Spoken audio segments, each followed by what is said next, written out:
ایک ملک ہو جس کے اوپر جب وہ چاہیں بمباری کر دیں, جس کے اوپر چاہیں جب وہ حملہ کر دیں, جس پر چاہیں وہ اس کو ٹکڑے ٹکڑے کر دیں, اور ان کا جو گریٹر اسرائیل کا جو پلان ہے اس پر فوری طور پر عمل ہو سکے اور اس کے درمیان کوئی بھی رکاوٹ نہ آئے. اور جب اس حکومت کو ہٹانے سے انہوں نے بشار الاسد کی حکومت کو ہٹانے کے لیے ایک حالات پیدا کیے, تو اس حکومت کو بھی جب وہ چاہیں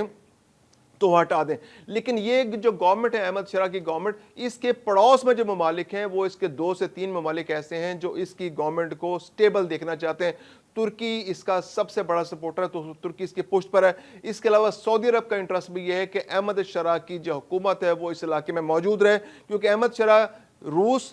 اسرائیل اور جو سعودی عرب ہے اس کے درمیان شام کا علاقہ آتا ہے. تو شام کے اندر اگر ایک مضبوط حکومت رہے گی تو یہ سعودی عرب کو سوٹ کرتی ہے کہ اسرائیل جو ہے براہ راست سعودی عرب پر حملہ نہیں کر سکے گا, اور احمد شرح کی صورت میں وہاں پر ایک فوج موجود رہے گی جو اسرائیل کو چیلنج کر سکتی ہے. لیکن دوسری جانب 2011 سے لے کر جو خانہ جنگی شام کے اندر جاری ہے اس نے شام کو بہت کمزور کر دیا ہے. شام کی فوج میں اب جان نہیں رہی, کیونکہ وہ پہلے اپنے لوگوں سے لڑتی رہی. پہلے اس نے النصرہ فرنٹ سے ایک جنگ لڑی, اس کے بعد وہ اپنے علاقوں پر حملے کرتی رہی, پھر اسرائیل نے اس کی کمر توڑ دی. اسرائیل جب چاہتا تھا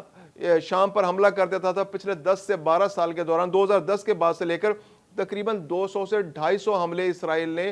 شام پر کیے ہیں, جس کے جواب میں شام کی فوج نے براہ راست کوئی جواب نہیں دیا. اگرچہ جو اس کی سپورٹیو ملیشیاز تھیں جیسے حزب اللہ تھی یا اس کے علاوہ کچھ چھوٹے چھوٹے گروپس تھے,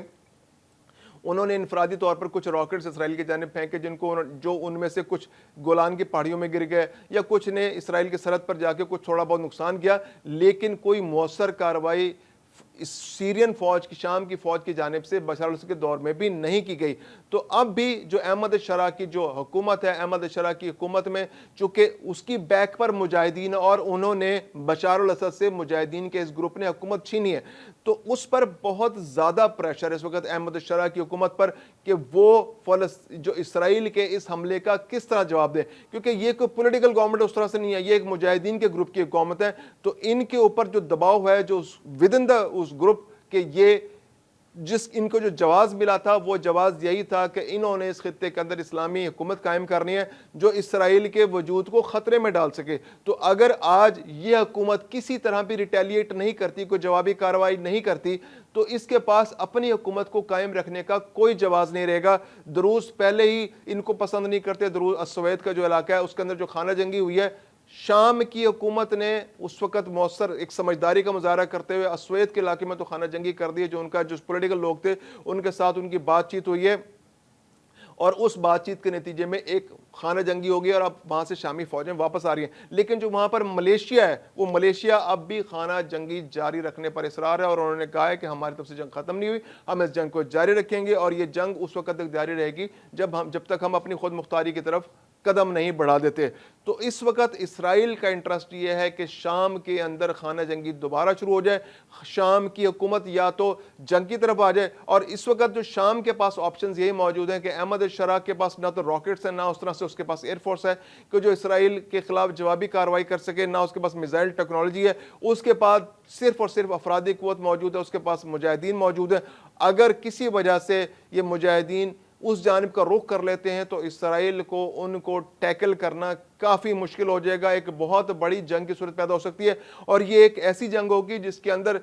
نہ چاہتے ہوئے بھی بہت سے ممالک شامل ہو جائیں گے. عرب ممالک شام کو اکیلا نہیں چھوڑ سکتے, یہ ان کی مجبوری ہے. اس کے علاوہ ترکی نے شام کا ہر صورت میں ساتھ دینا ہے, کیونکہ اگر آج شام کی احمد شرح کی حکومت کا ساتھ نہیں دیتی تو کل کوئی بھی گروپ